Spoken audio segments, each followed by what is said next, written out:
Welcome back to Fox Recaps. Today, I'm going to explain the movie PELE, Birth of a Legend, released in the year 2016. The movie opens up by introducing the upcoming game in the 1958 FIFA World Cup.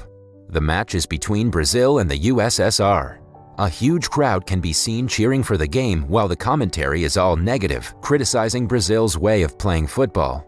At the same time, the scene shifts to Brazil's locker room, where the youngest player ever to play the World Cup, PELE, is introduced.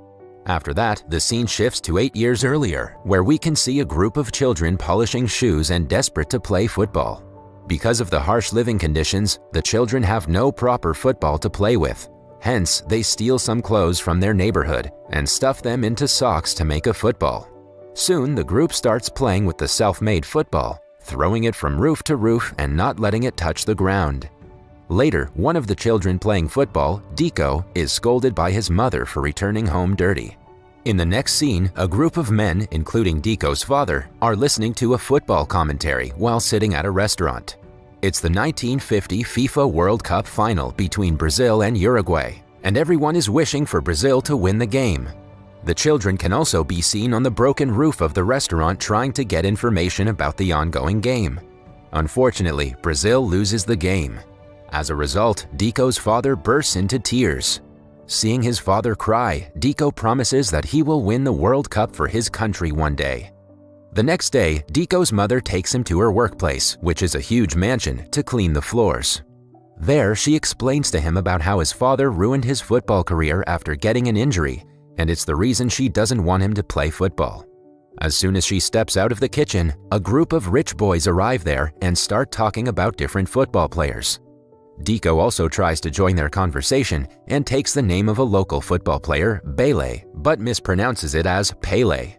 The boys make fun of him and start teasing him with the same name, PELE. Meanwhile, Deco's mother returns and asks him to apologize to the boys even though he was not at fault.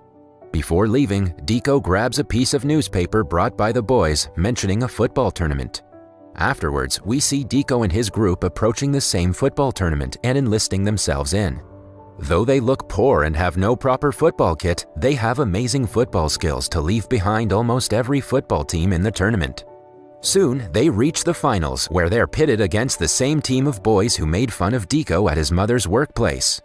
The boys are considerably older than Deco and his group, and also have a proper football kit.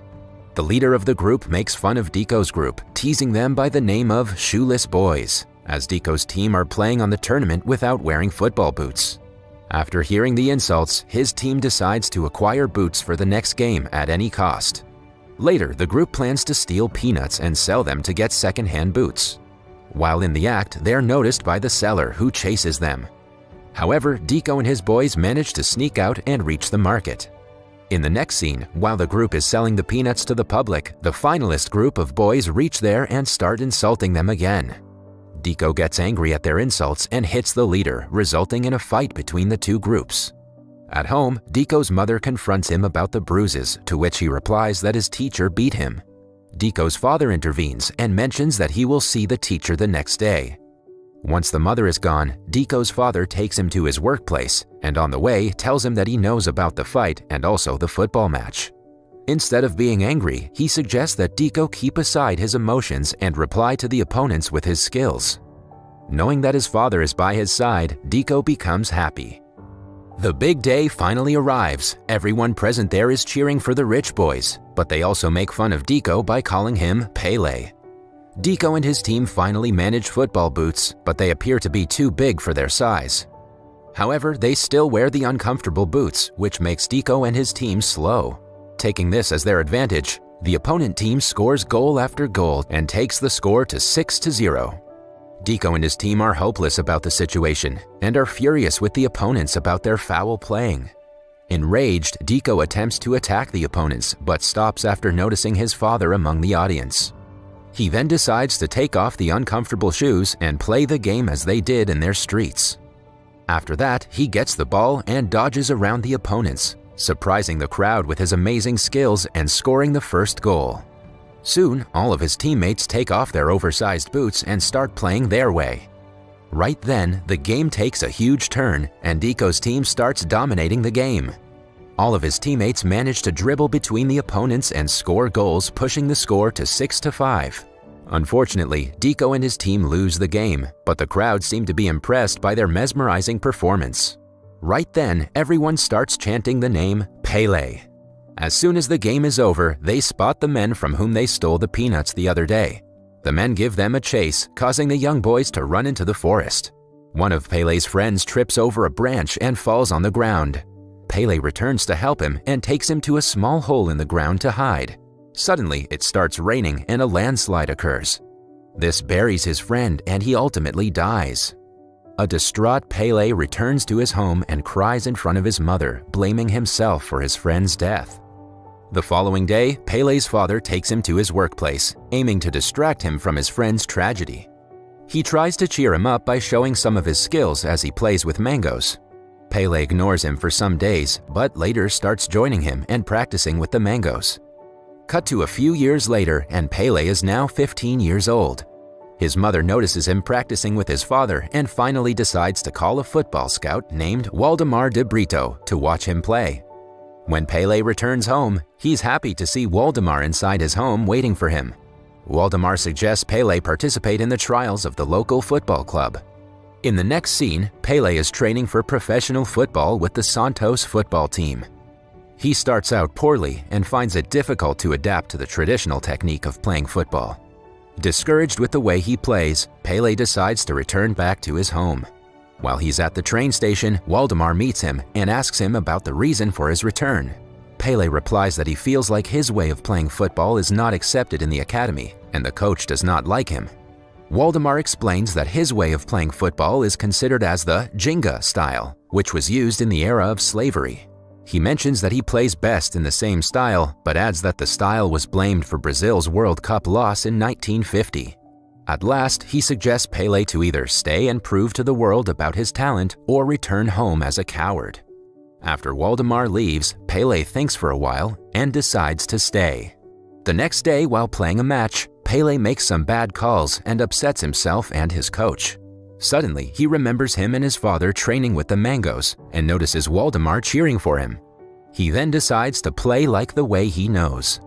He gets the ball and dribbles it with ease between the legs of the opponents. He kicks the ball in the air like he practiced with the mangoes and sends it into the net for a goal.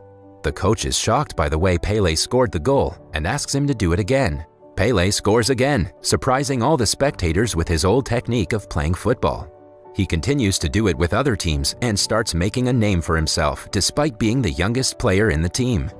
Soon after, Pele gets promoted from the junior team to the pro team, playing matches with the teams all around the country. After his trip, he pays a surprise visit to his home, bringing some gifts for the family, including a radio for his father.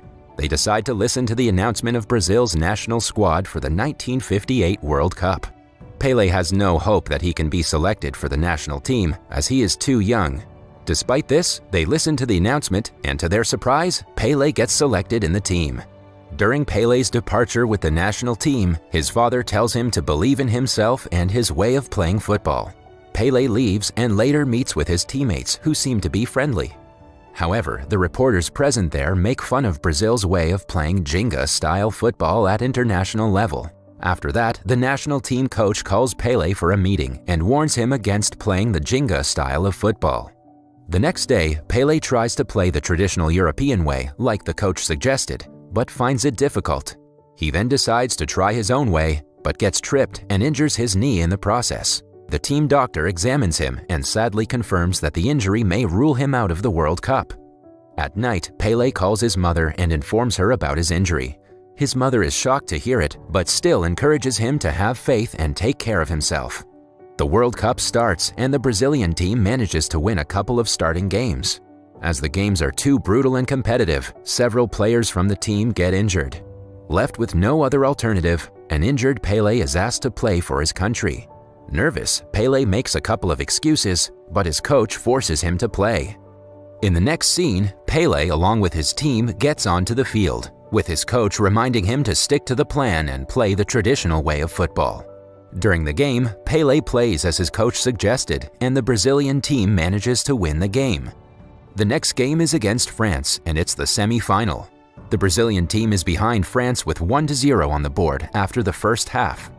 During the interval, Pelé looks around the dressing room and notices the injured and tired players. He gets discouraged and approaches one of his teammates to replace him in the second half. However, his teammate refuses, citing that he is not in the proper mental state to play football. He further adds that he's fed up with the traditional European way of playing football and wants to play the Jenga style like they used to play during their childhood. At last, he suggests Pelé play the Jenga style of football and win the match for his team. After the half, Pelé returns to play the game, and when he misses a pass, he remembers about his teammates suggesting him to play the Jenga way. Pelé then attacks the ball and starts dribbling between the players with ease and perfection.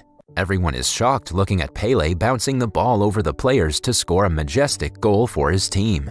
After the scores are level, Pelé scores 2 more goals to seize the victory for his team and secure a position in the finals. With the final with Sweden approaching, the Brazilian national coach calls for a team meeting and orders the team to play the traditional way of football.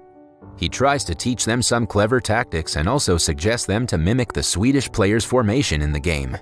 In the training, he tries to make the players play with the formations but sees no improvement in the game.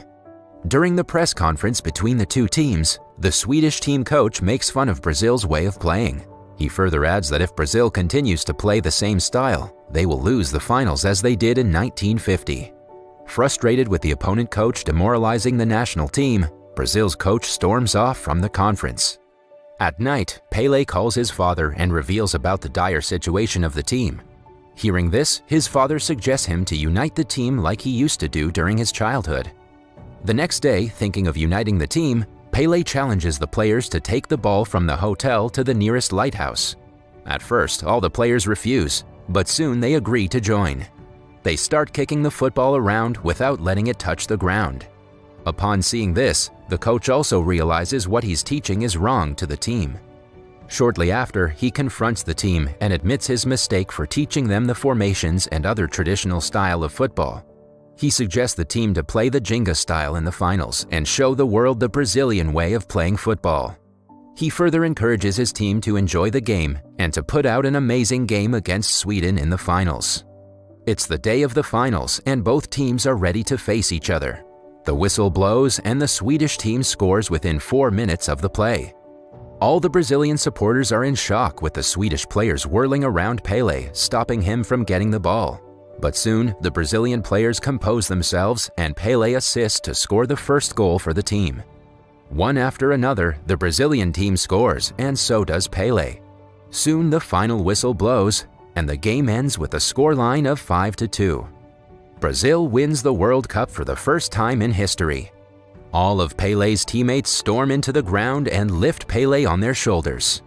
The scene then shifts to the real moments after Brazil wins the finals. In the last scene, we're informed about how Pelé was declared a national treasure by the Brazilian president in 1961. Pelé holds the world record for most goals and is also the youngest player to score a goal in the World Cup. He is also the only player to win 3 FIFA World Cups. That was all from the video. I hope you liked it. Subscribe for more content like this and hit the like button to help us out. Also, leave a comment if you want us to recap your favorite movie. Until next time, take care.